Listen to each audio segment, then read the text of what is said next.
So I've fixed this.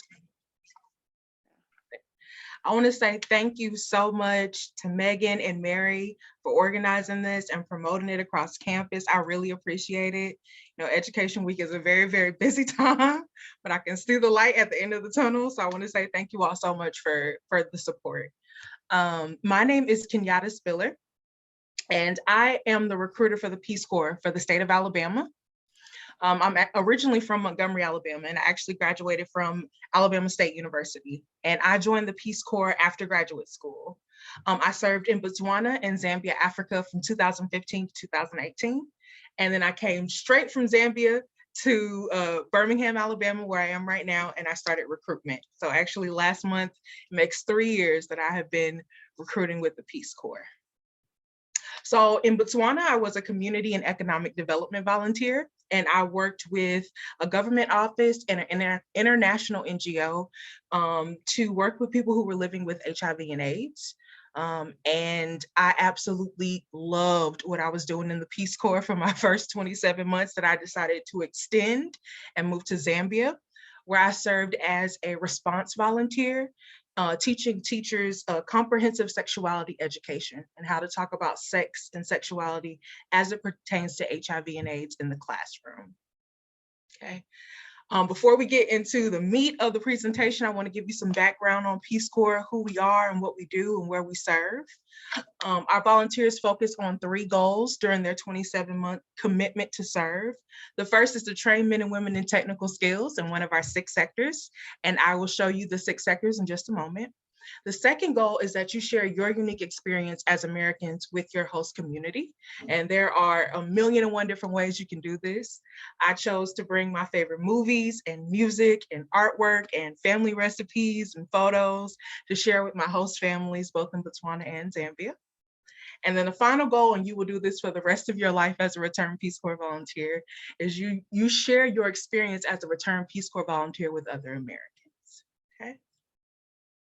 So the Peace Corps is active in the Caribbean and in Latin America, in South America, Eastern Europe, Asia, the Pacific Islands, and on the continent of Africa. Last March, actually, due to COVID, we did recall over 7,000 volunteers back to the US. And right now, as an agency, we are working very, very diligently to come up with a plan to return Peace Corps volunteers back to the field. And right now we're projecting to do that between mid to late 2022. Okay. So these are the 6 sectors that you can serve in as a Peace Corps volunteer. You are not relegated by your major as to which one of these areas you can serve in as a volunteer. To be competitive in the process, it's really important that you can show that you have relevant skills that correlate with one of the 6 sectors. Again, I was a community and economic development volunteer. While I did have a master's in urban studies and planning, I also had a significant amount of volunteer experience in community organizing. And it really laid a foundation for me to propel myself into this amazing life-changing opportunity. After graduate school, to be competitive in my field, you need at least, at a minimum, 5 years of professional experience. And I only had about 3.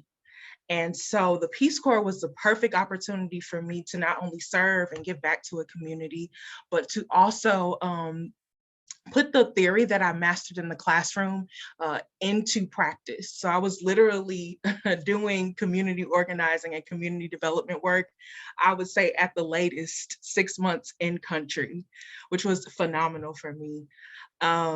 I worked for a district AIDS coordinating office that oversaw all the HIV/AIDS programming throughout my entire district.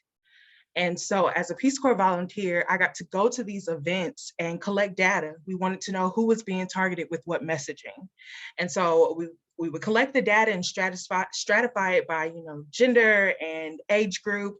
And we used that data to design our district AIDS coordinating budget.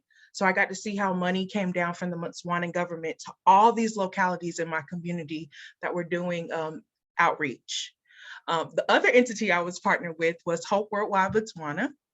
And that organization served orphan and vulnerable children impacted by HIV and AIDS. So the children lost one or both parents due to HIV, and that become child heads of households. I'm so sorry, one second. I can.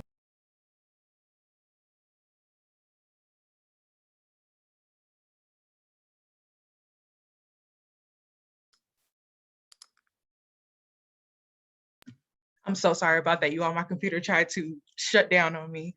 But the second entity that I worked for was Hope Worldwide Botswana. We serviced orphan and vulnerable children impacted by HIV and AIDS.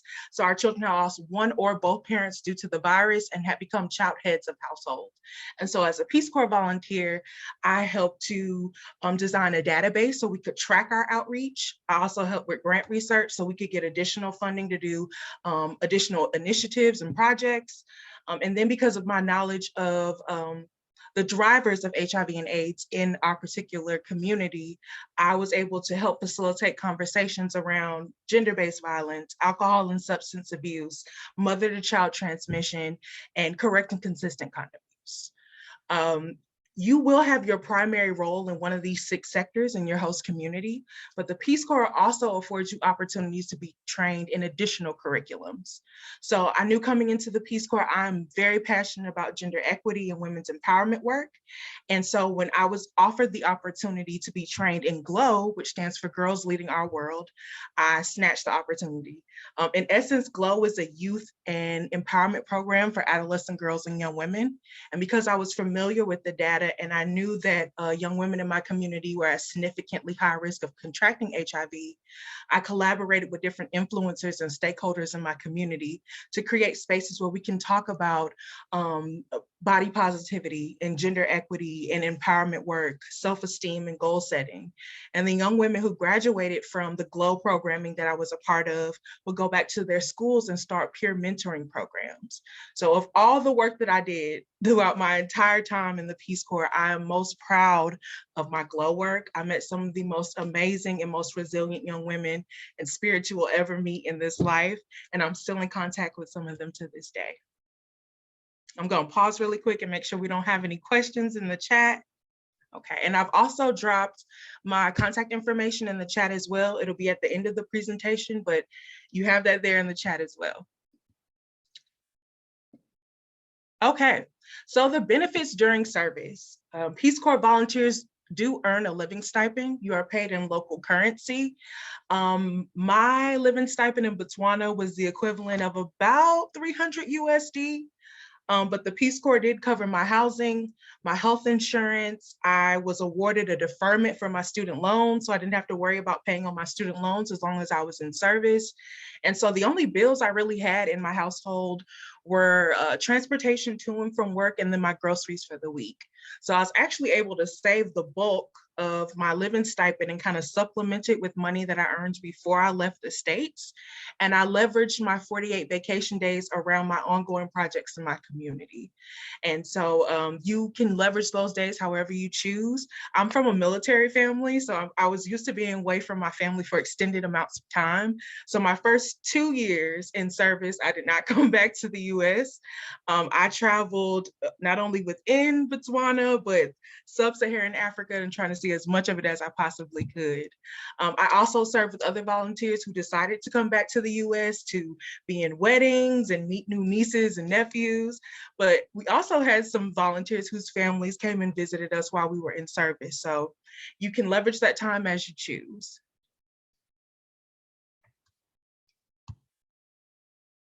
Okay. So every month that you serve in the Peace Corps, you do earn something called a readjustment allowance. At the end of your service, and I do apologize for the error on the slide, at the end of your service, you're given almost $10,000 before taxes, and you can use that money however you choose. Again, I'd already graduated from graduate school, so I used my readjustment allowance to move back to Alabama and establish myself here in Birmingham and start recruitment work. But I served with volunteers who, some of them decided that they wanted to stay on the continent of Africa and to continue living and working and serving on the continent. There were some volunteers who decided that they wanted to move to different parts of the world and start teaching English. So you have a lot of different options after Peace Corps. You do earn something called NCE, which is non-competitive eligibility. So if any of you have any aspirations of working for a federal agency, you can leverage your NCE status to make you more competitive in the employment process. which is what I did to become a recruiter from my home state. An opening was available in the Peace Corps to be a recruiter in Alabama, and I applied, I interviewed, I let them know like, hey, I'm literally coming right out of the field, straight into recruitment. The stories are fresh and I'm super duper excited, and they snatched me up. Typically getting a federal position can take anywhere from 4 to 6 months just because you have a lot of background checks and just a lot of paperwork to go through. But that NCE status really did speed up that timeline for me. You can also leverage your Peace Corps service towards the Public Service Loan Forgiveness program. It's a federal program for those who have federal student loans. The premise of the program is that you serve in public service for 10 years. And during that 10 years, you're making monthly payments on your student loans. At the end of the 10 years, your remaining balance is forgiven by the federal government. And you can leverage your Peace Corps time, your Peace Corps service towards those 10 years of public service. So I encourage all of my candidates to please, please, please get in contact with your student loan providers. Do as much research as you possibly can to figure out how you can get portions of your student loans forgiven because of your Peace Corps service. So for those of you who are interested in graduate school, return Peace Corps volunteers. So a return Peace Corps volunteer is someone who has gone abroad, served the 27 months and has come back. They have access to something called the Coverdale Fellowship. And what this is a partnership between Peace Corps and over 200 colleges and universities across the country. Depending on our agreement with the institution, we do provide tuition assistance. Some schools even offer room and board and living stipends. All that we ask is that you help recruit on that campus while you earn your advanced degree. The NCE status is for 12 months. Of course, there are stipulations where you can apply for extensions to that, but you have access to the Coverdale program for the rest of your life, and you can earn multiple degrees.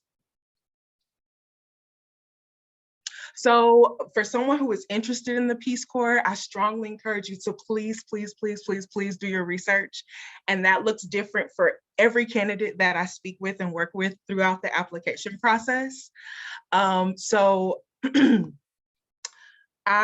My research process, I used to stalk Peace Corps volunteers on YouTube before I left for service. I wanted to see how they packed, what their houses looked like. And so that really helped me to get into the mindset of what Peace Corps service could potentially look like for me. The Peace Corps is not like the military. At any point in time during my 3 years of service, I could have called my program manager or my country director and said, hey, I want to go back home. And the Peace Corps would have facilitated me getting back to my home of record in Montgomery in less than 72 hours. So please, please, please do your research. This is an amazing opportunity, but I found that when candidates are more informed of what the commitment really entails, they have a clearer understanding of what they're moving into, and they typically make it to the end of the process, which is becoming a return Peace Corps volunteer. So for those of you who are interested in becoming a Peace Corps volunteer, you want to know what you can do to make yourself stand out. In addition to doing your research, it's really important that you get involved. And the Peace Corps will be opening up its Campus Ambassadors program. It's an application that will be opening in the spring, where you can actually help raise awareness about Peace Corps and service opportunities on campus. You'd actually be working with me, and we will be working together to identify different faculty and staff on campus who can help us design programming to make sure that we raise awareness about Peace Corps. And it's a really great opportunity and a great resume builder. And it does make you stand out in the application process as well, should you decide that you want to become a Peace Corps volunteer. So if you want more information about that program, again, I put my information in the chat. You can also go to www.peacecorps.gov/ambassadors for more information. So this is a snapshot of the application process. You can literally apply to the Peace Corps in less than an hour. I encourage people who are interested to contact me first. That way we can workshop your resume and your personal statement. As a recruiter, I know some tips and tricks of how to make you stand out when it comes to your application, so that a placement officer really has a clear understanding, not only of who you are as an applicant, but what it is that you feel that you can contribute as a candidate for service. So once we workshop your resume, your personal statement, You go online again to www.peacecorps.gov. You register in the application portal. You'll upload your resume, your personal statement. Will give us some very basic background information on yourself, and you'll give us 3 references. I encourage candidates to get someone who can speak to your leadership, your academics, and your community service. Once you submit all that information into the portal, you will have to complete a health history form. We cannot send you to a peanut farm in Nepal if you have a peanut allergy. So it's really important that you disclose your medical history. There's nothing in that document that can disqualify you. The only person that can say that you cannot serve is someone from our medical office in HQ. So a recruiter or a placement officer, no one else can determine that you can't serve except someone from that medical office. So please feel free to disclose and be upfront, because if we find out things down the road, it may, mess up your chances. But you fill out that survey, then a placement officer will reach out to you to schedule an interview. The interview is about 60 to 90 minutes, and it's a series of questions and scenarios that Peace Corps volunteers face on the ground every day. And again, as the recruiter, I'm here to help you through that process as well, to make sure that you're prepared for your interview. Once you rock your interview, which I'm sure you will do, you will be sent an invitation, which will include your official title as a Peace Corps volunteer and your country of service. And then you will start on the medical and legal clearance process. So that, for me, that meant going down to my local police station and being fingerprinted, sending off my birth certificate to the State Department to get my Peace Corps passport, lots of blood work, lots of vaccinations, going to the eye doctor and the dentist, just making sure that everything is together before you depart for service. The onboarding process is actually an online module that you start before you leave for staging, which is part of departure. The Peace Corps flew me from my home of record in Montgomery, Alabama to Newark, New Jersey, where I met up with the 85 other Americans who were going to Botswana. And then we caught a bus to JFK and flew out of JFK, and we started the PST process in country together. So it is a very long process, which is why I encourage you all to please do your research and get in contact with me as your recruiter to help guide you through this process, because it can be rather daunting. But again, I'm here to support you. So again, these are my details. If you scan this QR code on the screen, it will take you to the Connect with a Recruiter form. You fill out that form with some basic background information, your name, your phone number, and your email, and it will actually send that information directly to my email address, and then I will reach out to you. So I'm going to stop talking now, and I am going to allow you all to ask any questions that you may have. And I think I already see one. Megan Copeland said, could you please go over the sectors? And yes, I absolutely can. Was there any sector that you wanted me to speak specifically to, Megan Copeland? Specifically the ones about health and youth and development. Okay, absolutely. Well, youth and development volunteers, they are responsible for building leaders for tomorrow. So they actually collaborate with local influencers and stakeholders, specifically in extracurricular activities. So again, youth and development will look different depending on your country of service. It will look different depending on your country of service, but you will be working with youth. And there are a bunch of different mediums you can use to connect with children. I've seen everything from grassroots soccer. I've seen, again, glow work, English clubs, art clubs. So I think to be competitive in this particular sector, not only do you need to have a love for children, but you also need to start thinking about a way that you want to connect with the youth in your community. I was a health volunteer in Botswana. I'm sorry, I was a health volunteer in Zambia. And again, programs will look different from country to country. As a health volunteer in Zambia, we were actually partnered with the Ministry of Education, and they wanted us to help train teachers in comprehensive sexuality education. So teachers had been identified as influencers and people who spend the most time with youth in their community. So the Ministry of Education decided to roll out this initiative where we would teach, Peace Corps volunteers would teach comprehensive sexuality education. And culturally appropriate ways to talk about sex and sexuality as it pertains to HIV and AIDS. So a bit of context, in Zambia, even using like the English words for different parts of the anatomy, talking about menstruation, sex was very, very taboo. It's like getting up in front of your church on Easter Sunday and like smacking the pastor in the face. I used to get really strange looks and people would be like, oh my God, what are you saying? What are you doing? Because I would do like condom demonstrations in public. So I was actually handling condoms in public using like the male and the female model. And that would make people very, very uncomfortable. But again, I'd already been familiar with some of the data that showed that adolescent girls and young women were at a significantly high risk. In my community in Zambia, it was almost 10 times more likely to contract HIV and AIDS than their male counterparts. So there were conversations that needed to be had, but I was very cognizant of the fact that they needed to be culturally appropriate conversations.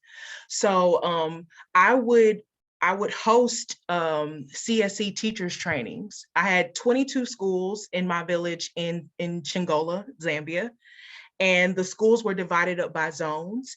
And I did a training for each zone. And during the trainings, I would, of course, do demonstrations on the male and female models, but we would talk about the different components of CSE and break it down according to grade level of the content that the children should be exposed to. And the overall premise of the program was to empower the students to make the best decisions when it comes to their sexual and reproductive health. So again, that's what the program looked like in Zambia. But there are different focuses depending on your country of service. So there's mother to child transmission when it comes to HIV. Safe male circumcision was another concept in Botswana. Also, correct and consistent condom use was another kind of hot topic in Botswana as well when it came to HIV and AIDS. And HIV and AIDS isn't always going to be the focus of a health program, but that's what I can speak to because that's what I'm familiar with. I hope I answered your question, Megan. You did, thank you. You are very welcome. Let's see, how early should someone apply to Peace Corps / start the process if they want to start right after college? Thank you so much, Aaliyah. I hope I said that right. So I encourage a candidate to start their application no later than a year before they would like to depart for service. So if you know that you graduate in May 2022, but you want to have the summer to be with your family and friends, and then you want to depart in the fall of 22, so I'm so sorry, like all the years are starting to run together. You should submit your application no later than October 1st of this year in order to leave next fall. So a year before you would like to depart. And I hope I answered your question, Aaliyah. Catherine says, what was your favorite experience as a part? You're very welcome. What was your favorite experience as a part of the Peace Corps? My favorite part, again, was my glow work. It was challenging work, but it was really like fulfilling work. When I initially met some of the young women in my community, they were kind of like, who are you? I used to get a lot of questions. Where's your husband? Where are your children? And I'm like, well, I'm not married. I don't have any children. I'm from America. I'm a Peace Corps volunteer and I'm here to serve. So I would get like really weird looks, but children would like flock to me, which you will notice once you become a Peace Corps volunteer. Sometimes adults are like, oh, that person is very weird. But children are so receptive to the messaging and the things that we have to offer as Peace Corps volunteers. So I felt so comfortable and so well received by the young women in my community. And they were so open and receptive to the different projects and programs that I was so passionate about. And it was just an awesome experience overall. Like the camps and the club, like just seeing the young women go through the camps and the program, and then seeing them go back to their school and become peer mentors to other women in their schools. It was really, really fulfilling. So Grace says, what did the Peace Corps do to prepare you for going to your assigned countries besides teaching you the language? It's a very great question. So your first 3 months in country, you're doing something called PST. PST is pre-service training, where you are going to be taking a lot of local language, a lot. I think I took about 20 hours of local language per week. But you're also taking technical classes where you're learning what it means to be an agriculture volunteer or a health volunteer or a community and economic development volunteer in your community. Um, you're also learning about the historical context of your community. From my PST, we got to go to these cultural events at my training site. So one of the festivals was called Tuvaruba, and it's like a celebration of the totem in my particular village. And it was so amazing to see the dances and the poetry and the food, and just the entire experience was phenomenal. I also lived with a host family during PST, and I had the Beyonce of host moms. My host mom was actually a village mother. So whenever someone was married or whenever someone passed away, my host mom was actually like a member of the chief's family in our particular ward. So she would go to these community events and she would drag me along. So during my first 3 months of service, if I didn't go to one, I must have went to like at least 10 weddings during PST. And it sounds like a lot, but you have not been to a wedding until you have been to a Botswanan wedding. It's like a block party and a concert, and there's dancing and like costume changes. It's not a costume, but there's lots of clothing being changed. They go from wearing like the ceremony dress to then they have like a dance after that. It was amazing. And my host mother would help serve the people who would come from the community to be in the wedding. And so I was there with my hair covered and my little skirt on and passing out food to people and trying my best to use my Setswana. And I didn't realize it then, but I was actually meeting people that I would be collaborating with over the next 2 years in my village. So the Peace Corps really does do an amazing job of laying the foundation to get you prepared to really have a strong 2 years in country. Thank you so much, Grace. That was a really awesome question. And you all can feel free to come off of mute. Like, I'm glad you're in the chat, but I would really love to hear your voices. Any other voice besides my own? Let me see. Okay, Catherine says, how is joining / the application of Peace Corps different for people with partners? Oh, great question, Catherine. So you can serve in the Peace Corps as a couple. We accept same-sex couples, married couples, and domestic partnerships. So you will apply separately, and then your applications will be linked. You have to pass the interview process individually, and then you will also do a joint interview. And should everything go smoothly, which I'm sure it will, you will be placed in the same country and in the same community, but you cannot serve in the same sector. Okay. Thank you so much, Catherine, for that question. Courtney says, are there any resources for Peace Corps members who may need assistance with coping with adjusting to being away from their home, their family? And she's saying specifically like counseling services. You do have access to counseling services, and Peace Corps also has something called a peer support network. At least that's what it was called in Botswana.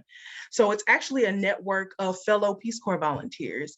And on those days when you are missing your family or you just had a really rough day, you can actually reach out to your PSDN. It's 100% confidential, and I used it throughout my service, and I cannot tell you how great it felt to not only just vent, but have someone who could relate.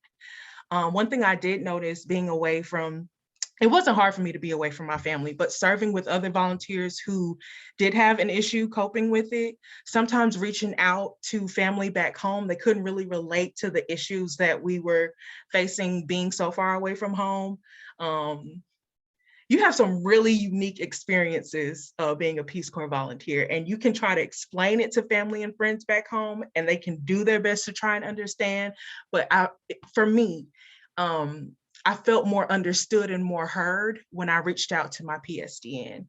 You do have access to counseling services, both in country and virtually, should you want to reach out to someone from HQ.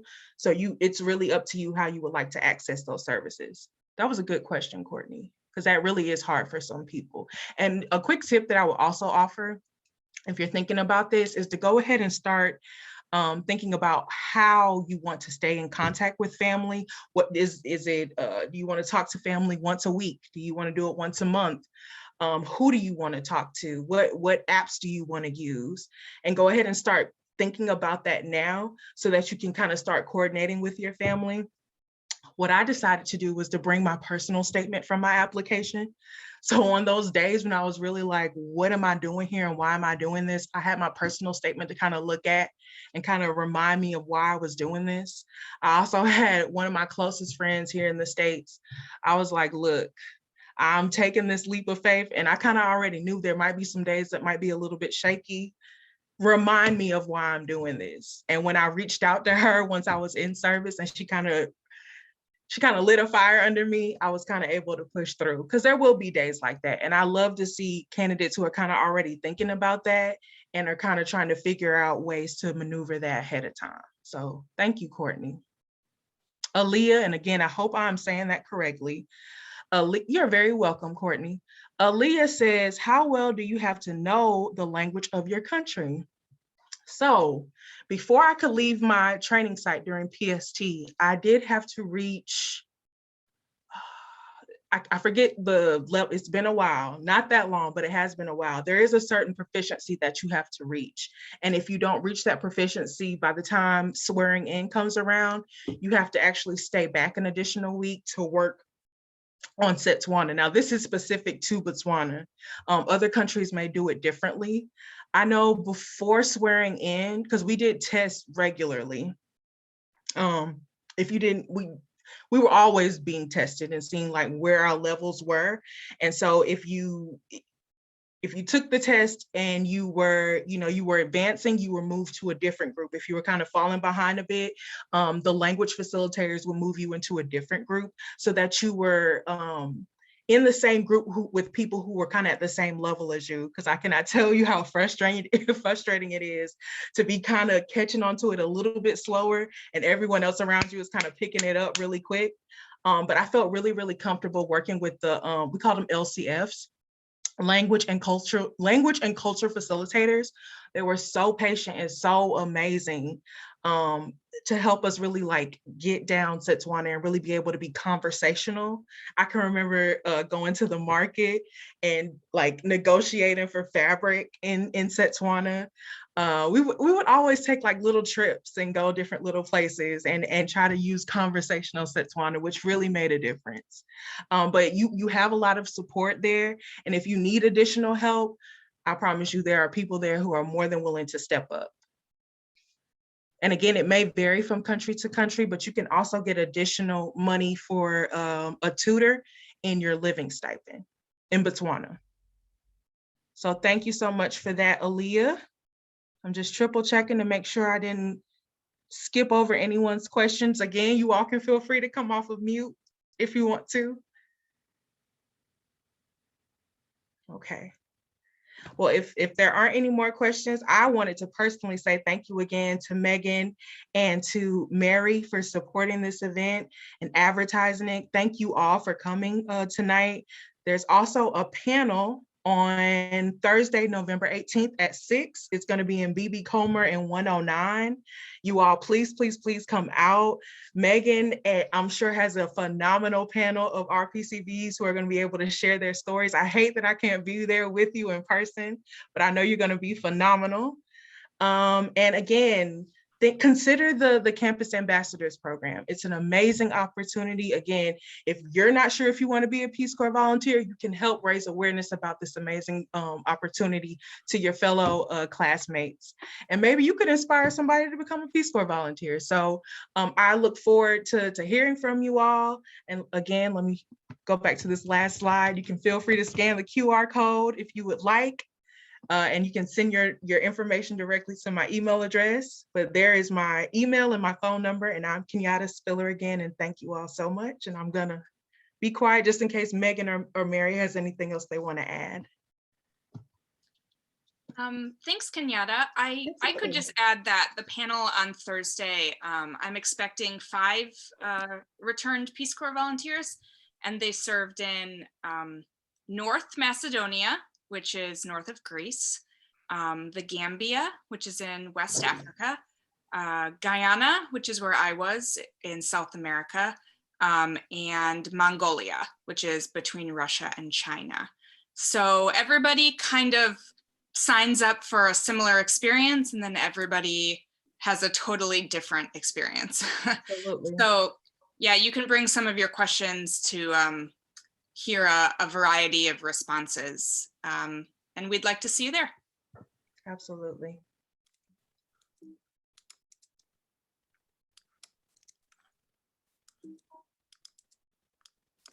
Oh, and I'm just going to put down the information for that panel in the chat box below.